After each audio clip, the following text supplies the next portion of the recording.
ఆనాడైనా ఏనాడైనా ఈవెన్ ఈనాడైనా తెలంగాణకు villain number 1 Congress party అని మనవి చేస్తా ఉన్నా. మనందరికీ కూడా తెలుసా విషయం.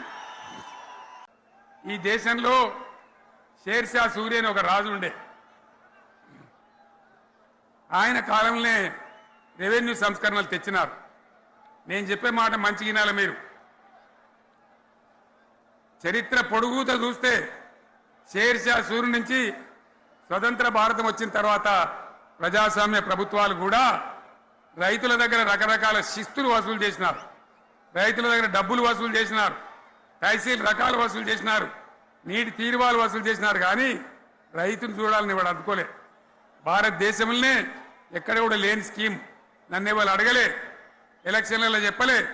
నాకు నేనుగా ఆలోచించి, ప్రభుత్వమే ఆలోచించి రైతు బంధు పథకాన్ని తెచ్చినాం.